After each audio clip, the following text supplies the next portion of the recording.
Hello दोस्तों, आप सभी का स्वागत है एसआरजी ट्यूशन की एक नई वीडियो में।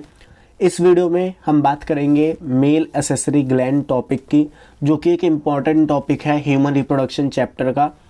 अगर हम बात करें इस टॉपिक की मेल एसेसरी ग्लैंड, इसमें हम जानेंगे कि ऐसे कौन कौन से ग्लैंड है जो मेल रिप्रोडक्टिव सिस्टम में मदद करते हैं। ठीक है, तो इसमें अगर हम बात करें तो इसमें हम 3 ग्लैंड्स पढ़ेंगे। एक का नाम है सेमिनल वेसिकल, दूसरा ग्लैंड हमारा है प्रोस्टेट ग्लैंड एंड तीसरा हमारा ग्लैंड है bulbo urethral gland. Bulbo urethral gland को हम कॉपर्स ग्लैंड भी कहते हैं। अगर हम इनकी बात करें तो जो सेमिनल वेसिकल होते हैं वो 1 पेयर होते हैं, प्रोस्टेट ग्लैंड एक सिंगल होता है और जो बल्बो यूरेथ्रल ग्लैंड होता है या कॉपर्स ग्लैंड होता है ये भी 1 पेयर होता है। इनकी पोजीशन को मैंने जब आपको मेल रिप्रोडक्टिव सिस्टम दिखाया था, मेल रिप्रोडक्टिव सिस्टम का डायग्राम दिखाया था, उसमें मैंने आपको इनकी पोजीशंस बता दी थी। अब अगर हम बात करें इस के आगे, तो सबसे पहले आपको कुछ चीज़ें पता होनी चाहिए, जैसे कि सेमिनल प्लाज्मा क्या होता है, सीमन क्या होता है, ये सब आपको पता होना चाहिए। तो अगर हम बात करें सेमिनल प्लाज्मा की कि ये होता क्या है, तो जो भी मेल सेक्स एसेसरी ग्लैंड्स होते हैं जैसे कि seminal vesicle, prostate gland and Cowper's gland, इन तीनों का जो सिक्रेशन होता है उन सिक्रेशंस को मिला के हम बोलते हैं सेमिनल प्लाज्मा। तो सेमिनल प्लाज्मा क्या है कि तीनों ही ग्लैंड्स का या मेल एसेसरी ग्लैंड्स का जो सिक्रेशन है उस सिक्रेशन को मिला के हमने एक टर्म दे दिया है सेमिनल प्लाज्मा। वहीं अगर हम बात करें सीमन की कि सीमन क्या होता है, तो स्पर्म और सेमिनल प्लाज्मा का जो एडिशन होता है उसको हम बोलते हैं सीमन। यानी कि जब आप मेल एसेसरी ग्लैंड के जितने भी सिक्रेशन है उन सब में स्पर्म को इंक्लूड कर देते हैं तो उस पूरे फ्लूइड को हम नाम देते हैं semen. I hope seminal plasma and semen आपको क्लियर हो गया होगा। अब हम आगे बढ़ते हैं और बात करते हैं एक एक ग्लैंड की। सबसे पहले हम बात करते हैं सेमिनल वेसिकल की, ये होता क्या है। और देखिए, जो सेमिनल वेसिकल ग्लैंड है इसको मैंने प्रोस्टेट ग्लैंड के कंपैरिजन में रखा है, क्योंकि मैक्सिमम क्वेश्चन यहाँ से जो आते हैं वो कंपैरिजन बेस आते हैं, इसलिए मैंने यहाँ पे इनको कंपैरिजन में रखा है। सबसे पहले अगर मैं बात करूँ सेमिनल वेसिकल की, तो जो सेमिनल वेसिकल होता है ये 60 से 70% ऑफ वॉल्यूम ऑफ सीमन को कंसिस्ट करता है। मतलब कि अगर मान लीजिए एक मेल जो है उसके सीमन का अमाउंट 10 ml है, ठीक है, कितना है 10 ml है, तो इस 10 ml का 60 से 70% जो हिस्सा है उस हिस्से को सिक्रीट करता है सेमिनल वेसिकल। यानी कि इसमें से 6 ml या 7 ml का जो सिक्रेशन है वो सिर्फ और सिर्फ सेमिनल वेसिकल करता है। अगर हम बात करें इसके फ्लूइड की, तो इसके फ्लूइड को हम नाम देते हैं सेमिनल फ्लूइड। क्या नाम देते हैं? सेमिनल फ्लूइड नाम देते हैं। सेमिनल प्लाज्मा अलग चीज़ है, सेमिनल फ्लूइड अलग चीज़ है। सेमिनल फ्लूइड जो है सिक्रेशन है सेमिनल वेसिकल्स का, और जो सेमिनल प्लाज्मा है वो 3 ग्लैंड्स के सिक्रेशन का कंस्टिट्यूएंट है। ठीक है, यानी 3 ग्लैंड्स को सिक्रेशन को जब आपस में मिक्स करते हैं तो उनके मिक्स करने से सेमिनल प्लाज्मा बनता है। और जो सेमिनल फ्लूइड है वो सेमिनल वेसिकल का क्या है? सिक्रेशन है। अगर हम बात करें सेमिनल फ्लूइड की, तो ये एल्कलीन नेचर का होता है, इसका जो पीएच होता है वो 7.4 होता है। वहीं अगर इसके कलर की बात करें तो ये येलो कलर का होता है और विस्कस फ्लूइड होता है। विस्कस मतलब ये चिपचिपा होता है नेचर में। अगर हम बात करें कि इस सेमिनल वेसिकल का जो सिक्रेशन होता है जिसे हम सेमिनल फ्लूइड कहते हैं, इस सेमिनल फ्लूइड में क्या क्या प्रेजेंट होता है, तो ये जो सेमिनल फ्लूइड है ये कंटेन करता है फ्रक्टोज, जो कि एनर्जी का सोर्स की तरह काम करता है। किसकी तरह काम करता है? एनर्जी के सोर्स की तरह। क्यों? क्योंकि देखिए, जब स्पर्म मूव करते हैं फीमेल वेजाइना में तो उनको मूवमेंट के लिए एनर्जी चाहिए होती है और वो एनर्जी प्रोवाइड करते हैं फ्रक्टोज। नेक्स्ट अगर हम बात करें कि इनके अंदर क्या प्रेजेंट होता है, तो इनके अंदर प्रोस्टाग्लैंडिन हार्मोन प्रेजेंट होता है। थर्ड, इनके सिक्रेशन में क्लोटिंग प्रोटीन जिसको हम फिब्रिनोजन बोलते हैं ये प्रेजेंट होता है, जो कि सीमन के कोगुलेशन में हेल्प करता है आफ्टर इजैकुलेशन। वहीं अगर हम बात करें प्रोस्टेट ग्लैंड की, तो जो प्रोस्टेट ग्लैंड का सिक्रेशन होता है वो काफ़ी कम होता है, जो कि 20 से 25% ऑफ वॉल्यूम ऑफ सीमन, यानी कि जैसे मैंने आपको बताया अगर 10 ml सीमन जो है वो रिलीज हो रहा है तो इसमें से सिर्फ 2 या फिर 2.5 ml जो सिक्रेशन है वो प्रोस्टेट ग्लैंड का होगा। अगर हम इसके नेचर की बात करें तो ये स्लाइटली एसिडिक होता है, यानी हल्का एसिडिक नेचर का होता है। इसका पीएच होता है 6.5। वहीं इसके कलर की बात करें तो ये मिल्की फ्लूइड होता है। मिल्की फ्लूइड मतलब इसका जो कलर होता है वो मिल्क की तरह होता है। वहीं अगर बात करें कि प्रोस्टेट ग्लैंड के सिक्रेशन में क्या क्या प्रेजेंट होता है तो ये कंटेन करता है citric acid, proteolytic enzyme, seminal plasma protein और एंटीबायोटिक फॉर बैक्टीरिया। क्योंकि देखो जो फीमेल वजाइना होता है उसके अंदर कुछ बैक्टीरिया प्रेजेंट होते हैं, तो उन बैक्टीरिया को किल करने के लिए जो प्रोस्टेट ग्लैंड होता है ये एंटीबायोटिक नेचर के केमिकल्स भी रिलीज करता है। साथ ही साथ इनके पास कैल्शियम एंड फॉस्फेट भी रिलीज होता है, यानी प्रोस्टेट ग्लैंड का जो सिक्रेशन है उसमें कैल्शियम एंड फॉस्फेट भी रिलीज होता है, जो कि क्या करते हैं स्पर्म के एक्टिवेशन में मदद करते हैं। कैल्शियम एंड फॉस्फेट क्या करते हैं स्पर्म के एक्टिवेशन में मदद करते हैं। सो आई होप दोनों gland seminal vesicle and prostate gland आपको क्लियर हो गए होंगे। आपको वो जितने भी मैंने पॉइंट लिखा है वो आपको याद होने चाहिए, क्योंकि उनका वहीं से कंपैरिजन पूछा जाता है। अब हम आते हैं कॉपर्स ग्लैंड पे या फिर बल्बोयूरेथ्रल ग्लैंड पे। During sexual arousal these secrete an alkaline fluid into urethra that protect the passing sperm by neutralizing acid from urine in urethra। अब देखो आप इस चीज़ को समझना, जैसे मैंने बताया था कि जो यूरेथ्रा होता है ये कॉमन पासेज होता है यूरिन के लिए भी, ठीक है, और सीमन के लिए भी। सीमन और यूरिन दोनों ही एक कॉमन पास से मूव करते हैं जो कि है यूरेथ्रा। अब यूरिन आपको पता है एसिडिक नेचर का होता है।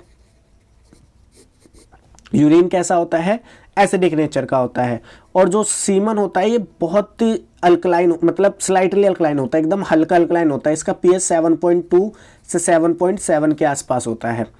तो होता क्या है, क्योंकि सीमन के अंदर स्पर्म प्रेजेंट है, क्योंकि सीमन के अंदर क्या है स्पर्म प्रेजेंट है, और अगर यहाँ से अभी मान लो यूरिन गई है तो ये मीडियम कैसा होगा एसिडिक, और अगर आप यहीं से सीमन को पास कराओगे तो जो स्पर्म है वो एसिडिक मीडियम की वजह से डिस्ट्रॉय हो जाएंगे। एसिडिक मीडियम की वजह से क्या हो जाएंगे डिस्ट्रॉय हो जाएंगे।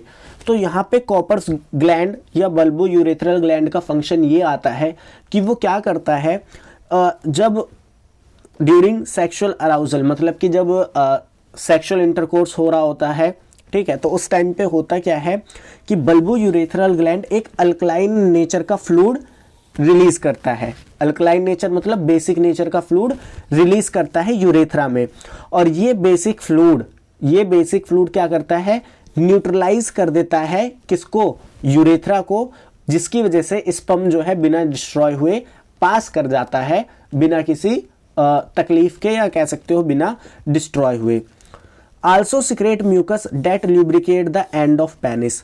अब ये जो हमारा कॉपर्स ग्लैंड है ये म्यूकस भी सिक्रीट करता है, जो कि क्या करता है ड्यूरिंग सेक्सुअल अराउजल या सेक्सुअल इंटरकोर्स, जो कि क्या करता है पेनिस को ल्यूब्रिकेट करने का काम करता है, ताकि सेक्सुअल अराउजल इजीली हो सके या सेक्सुअल इंटरकोर्स इजीली हो सके।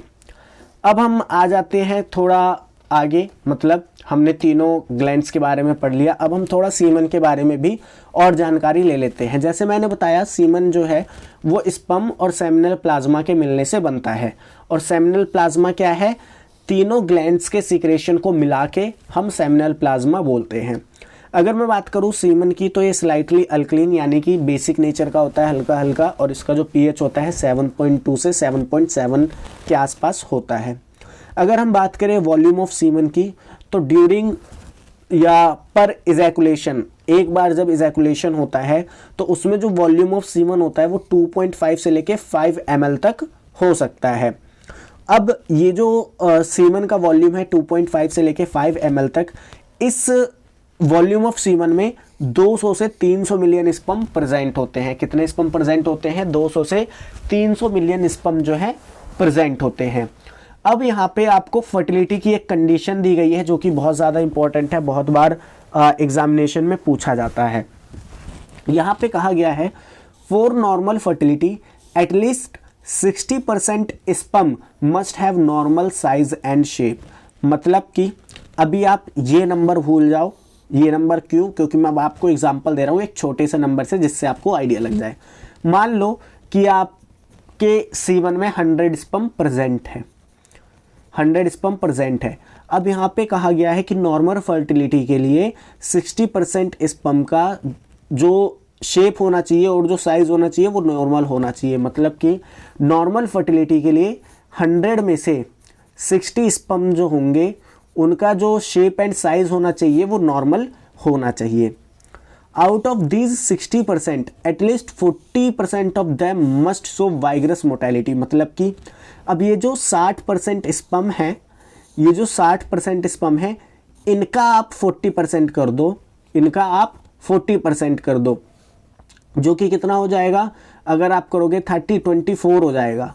ठीक है, 60 स्पर्म का अगर आप 40% निकालोगे तो वो 24 स्पर्म हो जाएगा।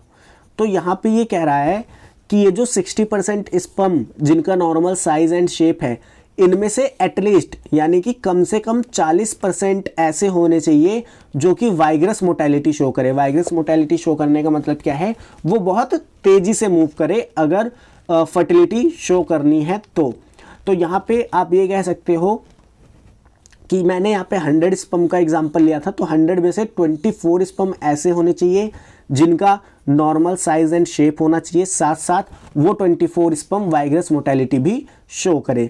तो यहाँ पे ये चीज़ याद रखना कि नॉर्मल फर्टिलिटी के लिए 60% सीमन का नॉर्मल शेप एंड साइज होना चाहिए और इन 60 में से भी 40% मतलब ये 60% जो भी नंबर आएगा, 60% का जो भी नंबर आएगा उस नंबर का फिर 40% करना है आपको, उस नंबर का फिर 40% करना है आपको। उन 40% में वाइग्रस मोटेलिटी होनी चाहिए अगर आपको फर्टिलिटी शो करनी है तो। अब यहाँ पे एक छोटा सा टॉपिक और है जो कि है पाथ ऑफ स्पर्म, या फिर आप इसको फ्लो ऑफ स्पर्म भी बोल सकते हो। यानी आपसे पूछा जाता है नीट एग्जामिनेशन या बोर्ड एग्जामिनेशन में कि स्पर्म कैसे कैसे मूव करता है। तो सबसे पहले मैंने आपको प्रीवियस वीडियो में बताया था सेमनीफेरस ट्यूब्यूल वो जगह होती है जहाँ पे स्पर्म का फॉर्मेशन होता है स्पर्मेटोजेनेसिस प्रोसेस के थ्रू। तो सबसे पहले सेमनीफेरस ट्यूब्यूल। अब सेमनीफेरस ट्यूब्यूल से जो स्पर्म है वो मूव करता है रेटिटेस्टिस में। अब रेटिटेस्टिस क्या है, रेटिटेस्टिस हमारी एसेसरी डक्ट है, ये भी मैंने आपको प्रीवियस वीडियो में बताया था। रेटिटेस्टिस से जो स्पर्म है वो मूव करता है वासा इफ्रेंशिया में। कहाँ मूव करता है, वासा इफ्रेंशिया में। वासा इफ्रेंशिया से वो मूव करता है एपिडिडाइमिस में। एपिडिडाइमिस से वो मूव करता है वास डिफरेंस में। वास डिफरेंस से जो हमारा स्पर्म है वो मूव करता है इजैकुलेटरी डक्ट में, और इजैकुलेटरी डक्ट से जो हमारा स्पर्म है वो मूव कर जाता है यूरेथ्रा में। अब आप बोलोगे कि ये इजैकुलेटरी डक्ट क्या होती है। अब देखिए, वास डिफरेंस जो डक्ट आती है और जो सेमिनल वेसाइकल से डक्ट आती है, उन दोनों के डक्ट्स के मिलने से हमारा बनता है इजैकुलेटरी डक्ट।